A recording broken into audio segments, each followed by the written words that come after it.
When I declared that Let the Tech Out podcast will be released monthly, I meant it, and there's no point in reminding me every other month. But this one is really worth waiting for. Karishma Warr, Irish Indian dog trainer, behavior consultant. Welcome to the Tech Podcast. Thank you so much for having me. Fabulous person. How do you feel on Tech Podcast? Because you usually visit more canine stuff. Yes, when I got your email, I was surprised because I usually get asked to talk about behavior, dog behavior stuff. But then I was excited because this is an area that I'm really interested in. And I'm a big nerd about how we can use technology to help people with their dogs. And so very quickly I was like, this is going to be a good conversation. Karishma, I actually found you on the internet, so there is a match between you and online world. I think that one of the best things about the internet and what brought us here is finding people who I would never normally find on a day-to-day basis and then being able to give them help. So someone like you who has this dog who has some behavior challenges, you're in a different country to me. You might be, first language might be different, but I'm able to meet people like you. And through things like the webinars and the Instagram, I imagine you were able to maybe even make some changes, some positive effects with your dog, and that's my whole goal, is to make this stuff accessible to people, so that anyone around the world can find really good information. Because you were talking about the dog influencers and the Yeah. dogfluencers and how saturated it is online with just content about dog behavior that isn't always very good. And even you posted recently on Calm Canine Academy Instagram account your story with Heera, how you had this picture perfect scenario of you walking Heera in the forest to the cafes. And like that's the world that Instagram is serving us. That's our relationship with dog. And that's how it should look like. How did you feel when Heera didn't rise up to the imagination? Yeah, he did not in any way behave the way I thought he would be. I thought that I would get a dog. I got him from a breeder. A breeder I thought was really good. Turns out they were not so good. But I thought that I was doing everything right. And he was scared of people. He was growling and barking and hiding and shaking. And he was so scared of everything. And there was so much information on the internet, so many recommendations, so much advice, and all of that advice either didn't work or made things worse for me and him. And I think I just felt at that time so, well, one, it's just really sad and overwhelming because your animal is struggling so much and they can't talk to you, they can't communicate with you. For me, he was my child, he's my kid, he's my Yeah. family. And so to watch him suffer and get worse and know that there was something that I could be doing differently. Here, come here. Yeah, he's like, yeah, it was the worst.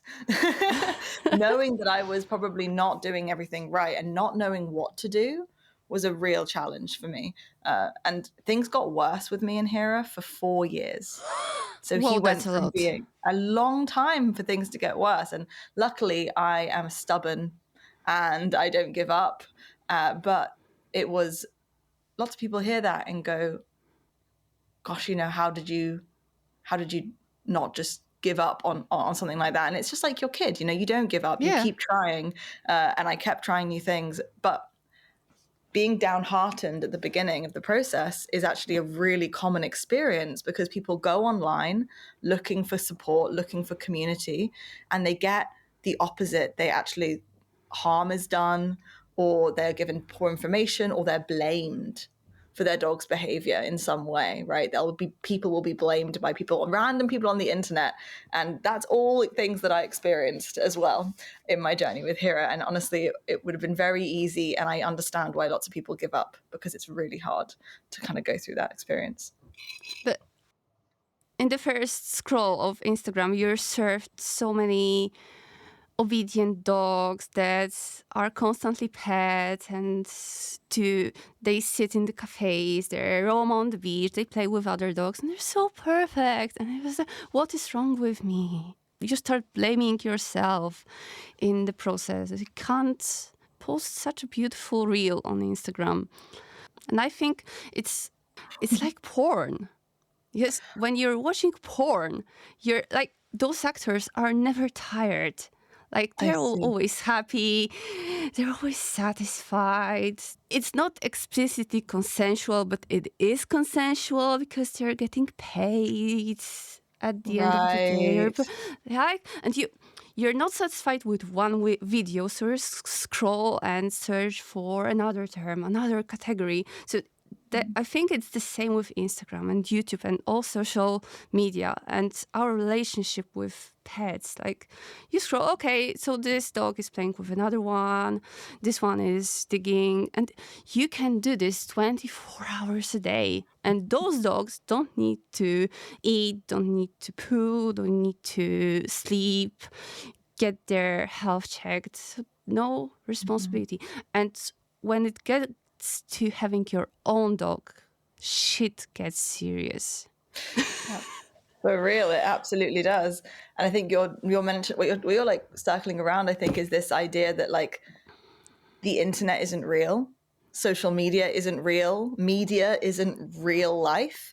And because of like capitalism, it has become trendy for us to only show the best things, the highlight reel. We want to Yes. be aspirational, influential. We want to be, again, not real. We want to be better than everyone else. That's like what social media is pushing all of the content creators to do because it's popular.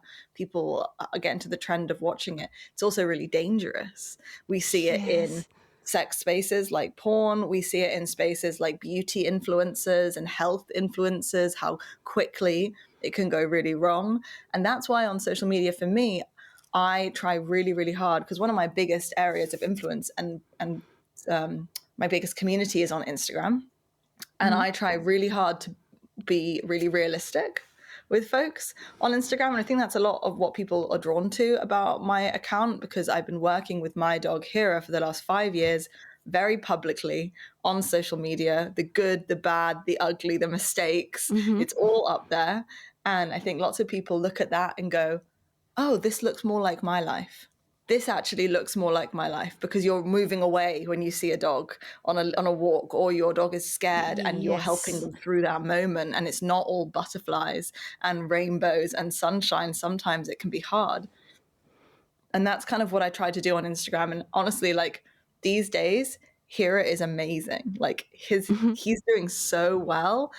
And I still try to remind everybody and just remember 4 years ago, he was growling at people and barking at people on walks. Just remember that he looks so good now. Like I'm showing these videos and like I posted one today and he's in a park and he's walking around that people, kids, dogs, and he's perfect. And I've got text that's like, this dog used to be reactive to people, kids, dogs, sounds.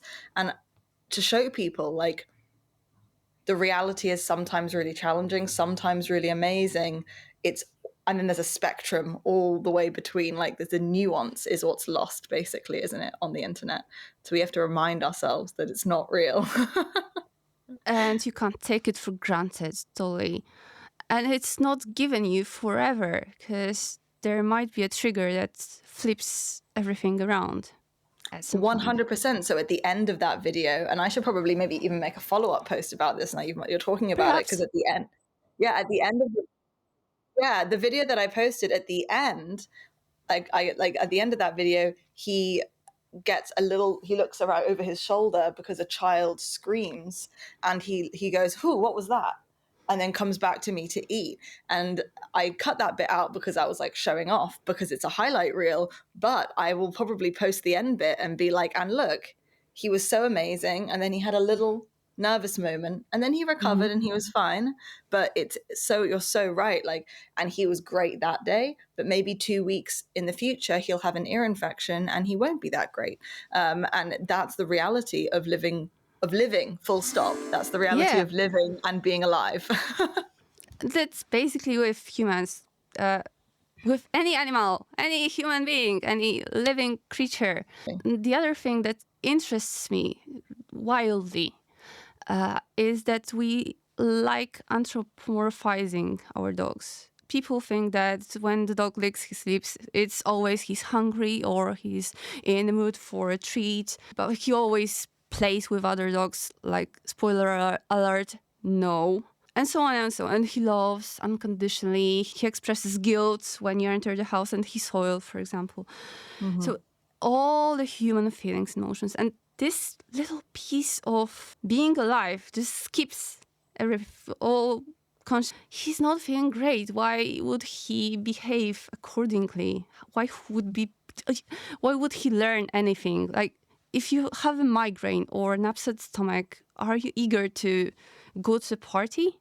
Not really. Literally. And I think that's something that you learned about your dog. Your dog ended up having some health problems, is that right? Or like health challenges? Did you Yes. figure that out? Tell me a little Yeah. more. I adopted a dog that was known at the shelter as a killer dog, Tony. It was so calm. He had problems climbing stairs because he was so weak and had no coordination. He was generally calm, but he started pacing at night, scratching himself. Like, okay, there's something about farting. And people are like, dogs fart. Dogs scratch themselves. Like, nah, that's there's something. There's something off. And I had no baseline for his behavior, like when he's perfect. So when you adopt a pet from a shelter, it's like a black box. You need to check his health, check his blood, stool, everything. Make some scans. The curious thing for me was that the vet clinic wasn't that eager to check everything. So I needed to ask more and more about what's going on with this, what might be wrong with this part of my dog. I've spent 1 year observing patterns and noticing things, and noticing what he eats, how he sleeps. I was really determined because when this beast feels unwell, he sleeps in my legs and he growls when I try to kick him out of the bed. So 1 year of sleepless nights. But suddenly, this dog ate something on a trip in Austria. 4 days and nights of urinating and diarrhea. Local vet agreed, gave him antibiotics. And suddenly, he was an angel. Like...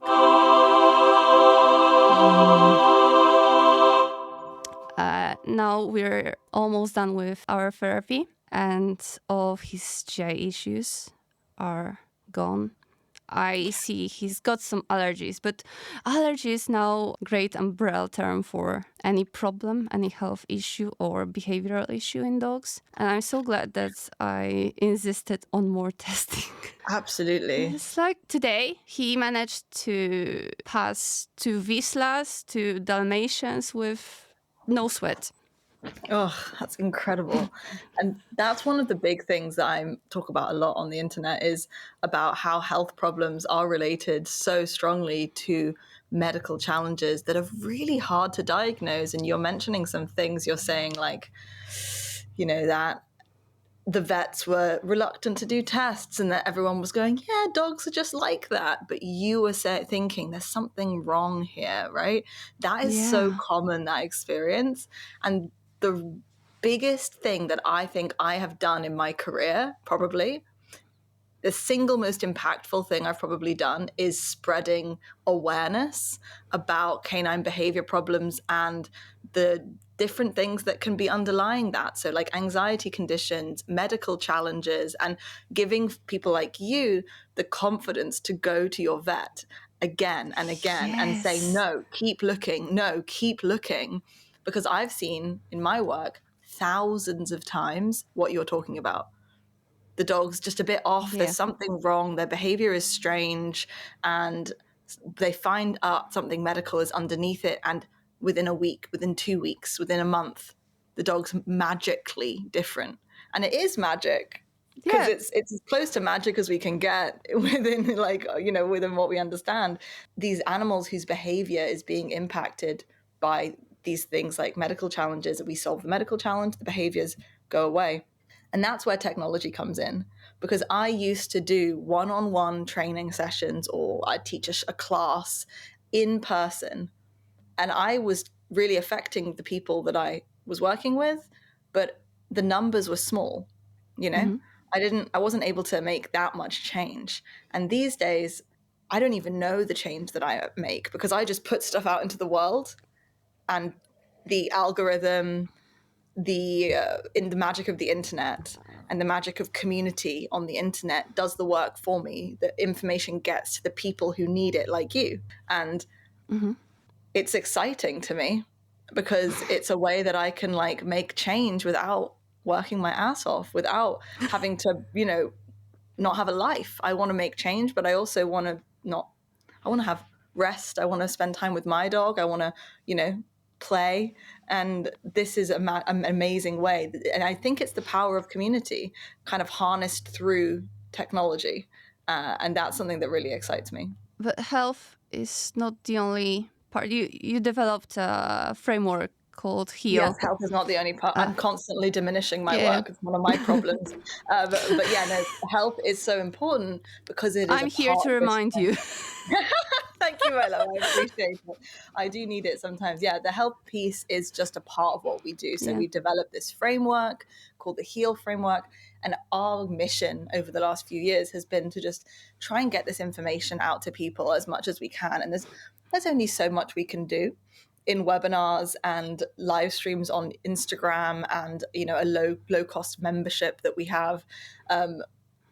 But that work is actually really powerful. And just people like you, I meet people like you every day, and I forget that those numbers on my screen, when it says 50,000 people read one of my posts the other Mm. day, and I just see 50 and a bunch of zeros, and then each one of them is someone like you who has maybe learned something or gained something. And that, to me, that's the power of community. That's the power of the storytelling, of sharing our experiences with each other. And it's actually like a really old wisdom. It's like, it's indigenous. It's how people used to teach, isn't it? Like telling stories Yeah. around a fireplace. But now it's 50,000 people around a fireplace.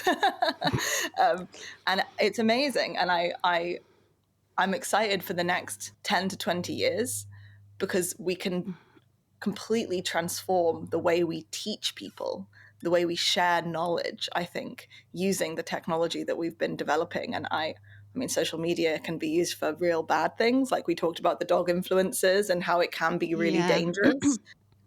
On the flip side, if we harness its power for good, what amazing things we can create. And that's like, welcome to humanity.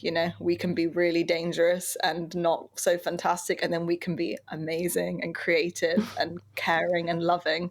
And yeah, it's like, how do we make technology work for us in that way? Yeah, but speaking of technology and future and what it can bring us, I'm kind of glad that, but out of curiosity, I may one day invest in one of those things, those AI generated books on tackling creativity and raising dog. I mean, how desperate you need to be to spend £20 on a book that's generated by artificial intelligence and believing that it will solve all your problems with reactive dogs when it's such a complex matter.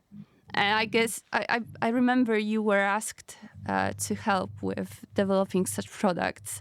How was it?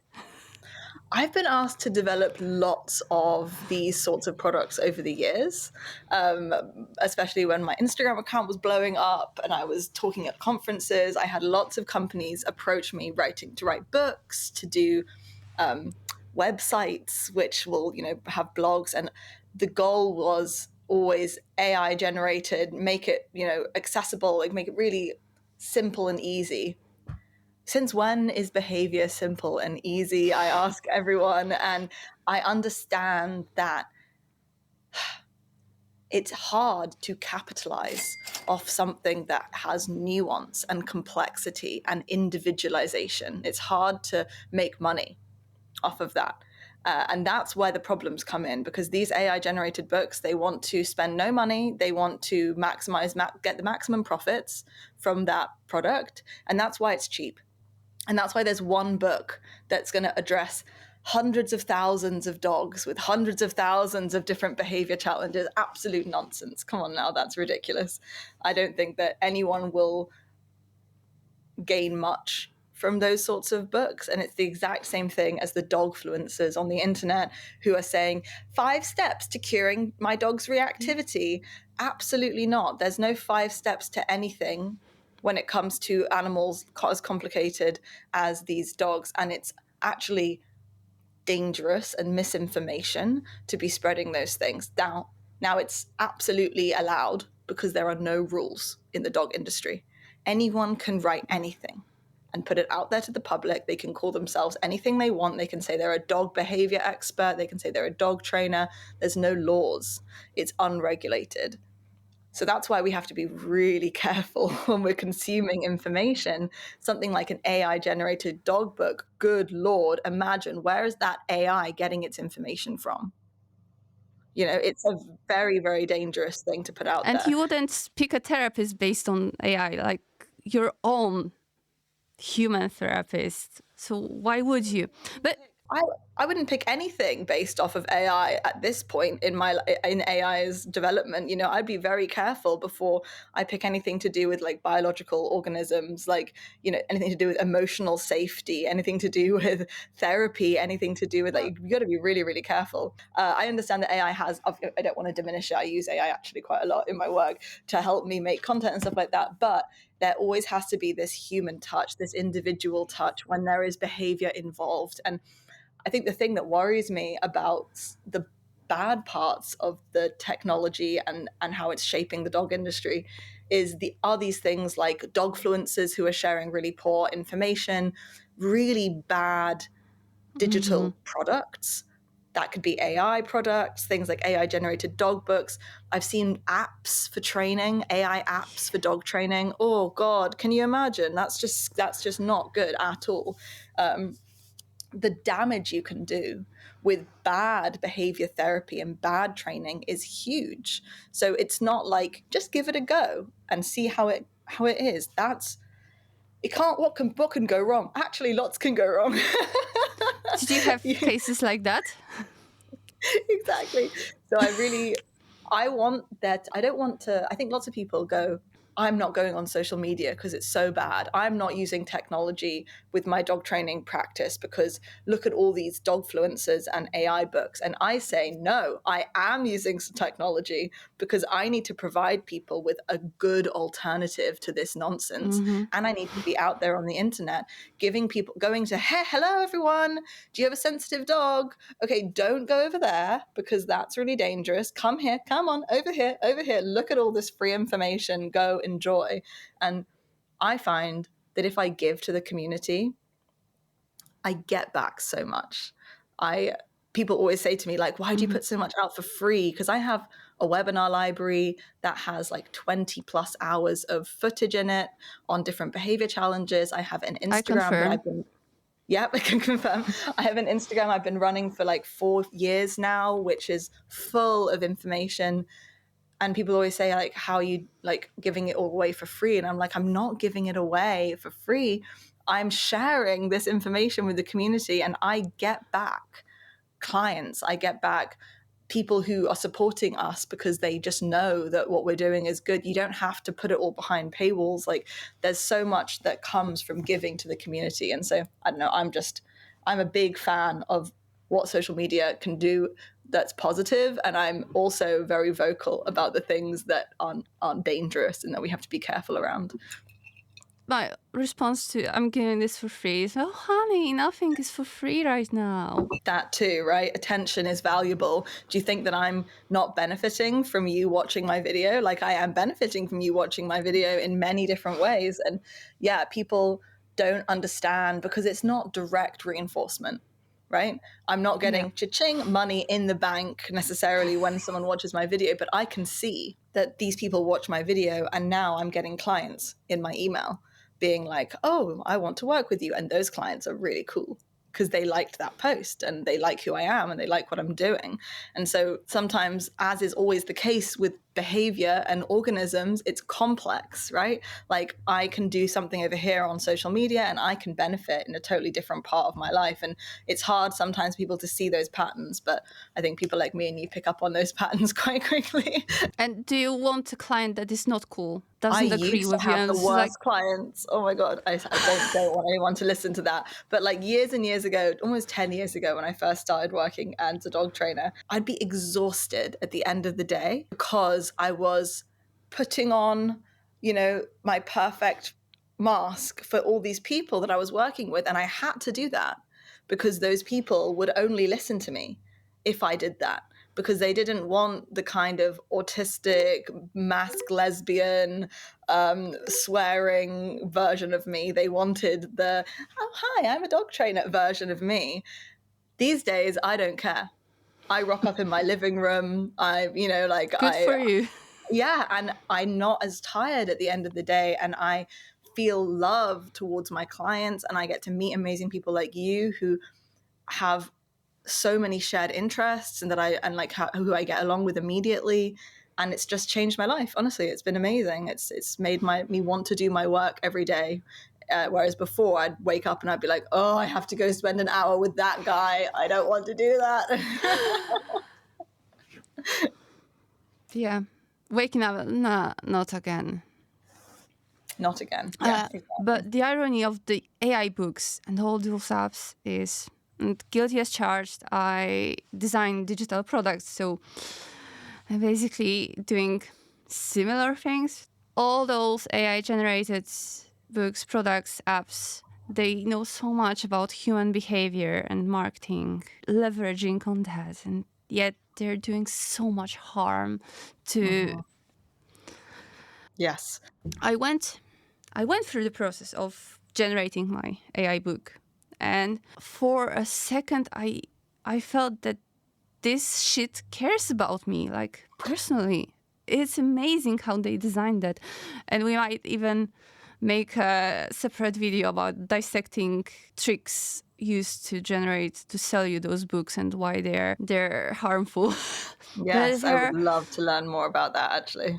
Okay, deal. But there are 3 long parts that drag you into this process, basically, and they ask you questions about your dog, about his health. Is it female or neutered? What else?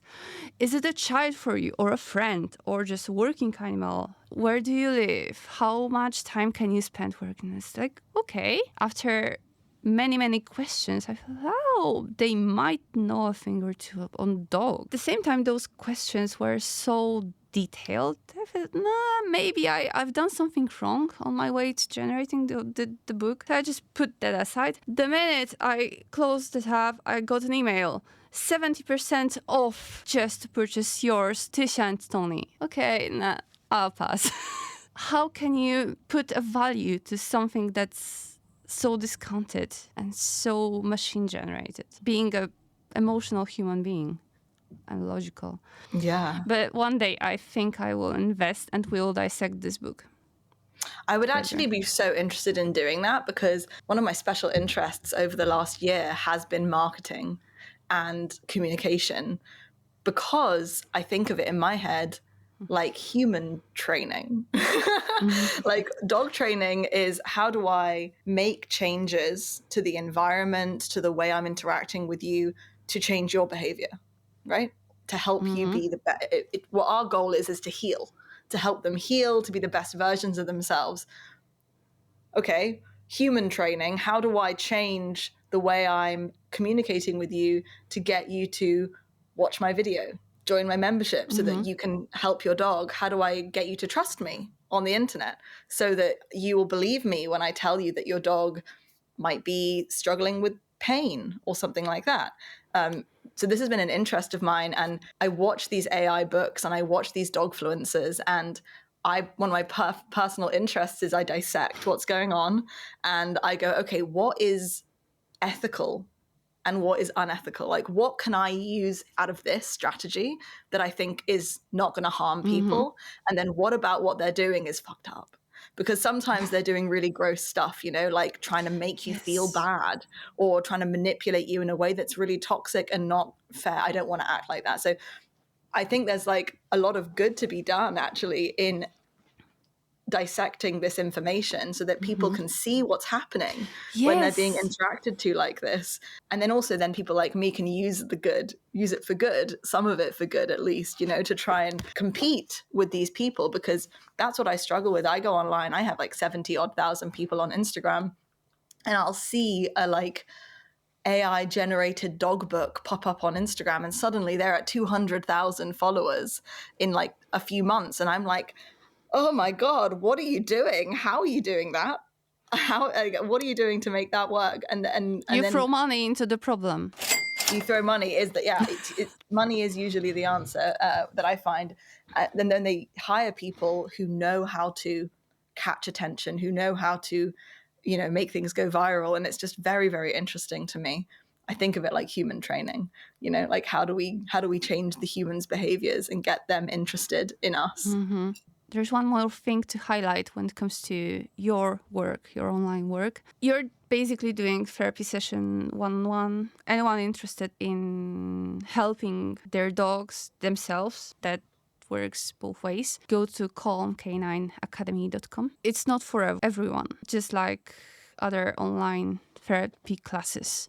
How do you know if it's for you or So if the cool. therapist is right? Such a good question. So how do you pick your therapist? Because it's very personal for you and for the dog. Absolutely. And I think about it like it's like almost like couples therapy or family therapy with the humans and the dog. And you always need to pick someone, just like a human therapist, someone that you get along with, someone that you like. And that's why I love putting myself out there, my team out there, so that we can say, hey, this is who we are. Do we sound like people who could help you? Because you have to like them. That's the first thing. You have to feel safe with them, trust them. So that's number one. And we have multiple people on our team so that folks can choose the person that works for them. But also, you might be suited to a completely different team of people. Like we tend to work with a very specific kind of human being. We work with people who are very sensitive, often super curious and interested in their dogs. We actually call them like very, nerdy dog guardians. That's what it was. Like Ooh. NDGs, nerdy dog guardians, NDGs, the NDG club. So if you are the sort of person who is, your dog is your family, you are curious and interested and empathetic, that tends to work with us. That's a big part of it. I think one thing that can affect people is they think they have to be in person. They have to be and go and meet that person face to face to be able to do good work. And that's just so not true, especially if you have a very sensitive dog. So one thing I will say to people is you have the whole world of virtual practitioners. You want to work with someone who specializes in virtual work. Like us, we work 100% online. But look around and find someone who like speaks to you and who you think you'll enjoy learning from and be able to trust. And it's actually often better if that person is working virtually. So don't be limited by your geography. Definitely be able to do that. And then I guess the last thing I would say is when it comes to picking a practitioner is how are you going to be working with that person? Like there are lots of different ways you can work. You can work one-on-one. We do one-on-one coaching. We also do group classes. So coaching with like groups of 5 or 6 people. So I'm starting a happy handling class next month, which will have 6 people going in the class for 6 weeks to learn about handling and how to do nails and baths and stuff like that for their dogs. And also lots of people will offer really cheap learning opportunities that aren't coaching, but will give you a little bit of extra help. So we have a membership, which is $19 a month. And there is Almost a lot nothing. more. Yeah, it's very, very reasonable. And we have like hours and hours of extra content. You can ask me questions, I answer. We have an amazing community. It's very cool there. So basically, I would say it's not going to look like your traditional face-to-face meet in the park to do a training session. That's not likely what it's going to look like. You can shop around, you can work virtually, and there are lots of ways to work virtually. So pick someone who you resonate with, and then it kind of get creative with how you're going to learn. That's really reassuring, because at first when I was considering going to a trainer, to a behaviorist, I was following some on Instagram, and I like, okay, this person graduated from a respectable master, but I don't feel that her energy matches mine. That person engaged in a lot of flames under social media posts. It was not that positive energy that inspired change. Rather, oh, this person is bad, it shouldn't be trained. Like, don't want to listen to this shit. Absolutely. That's good to hear that vibe match is really important here, and your gut feeling is mostly right. Definitely. I 100% go by that. If it doesn't feel good, then don't do it. It has to feel good. It has to feel right. And recently I passed with Tony a group with park trainer, and it was horrible. Like, back in the days, I thought that maybe I should go to such a trainer in person in the park. It was quite narrow strip of green located around busy area that is really noisy. We were walking around this group, but apparently no dog there was on the leash, and some of them started following us. My dog was at the beginning of his antibiotic therapy, and he was like, "We're going home, mother." No stopping. Okay, roger that. So no stopping. 11-month husky started following us, and the owner started shouting at me, "Just stop, woman." Like, no, I will go around and you will fetch your dog, but can't you call him back? No, because he's got no recall. Like, oh, I'm not going to this trainer. Nah, nah, nah, nah, nah. Like, Jesus.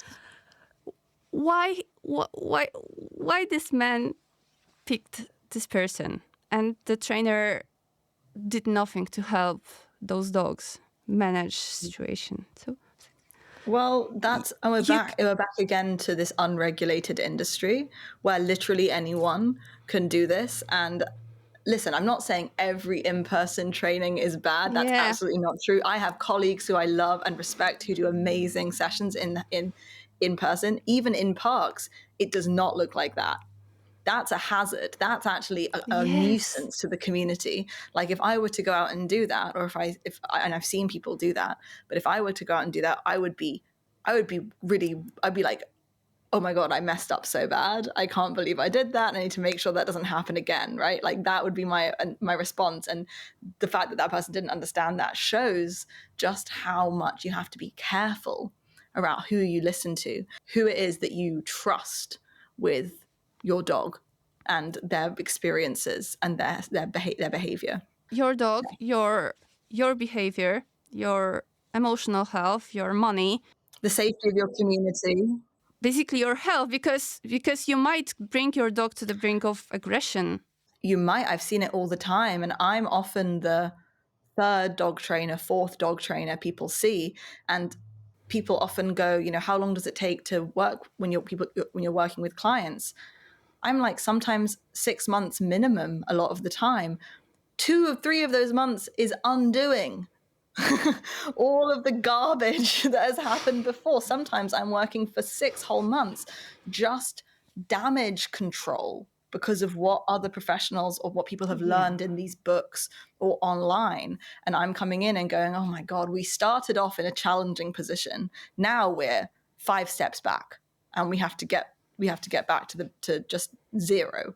And it's hard because it's damaging a lot of people's experience. It's also low key, like, means that people have to spend a lot of money and time and energy on these dogs. And by the time people come to me, they're like, I've spent thousands or hundreds of pounds on dog training, so many hours of my life.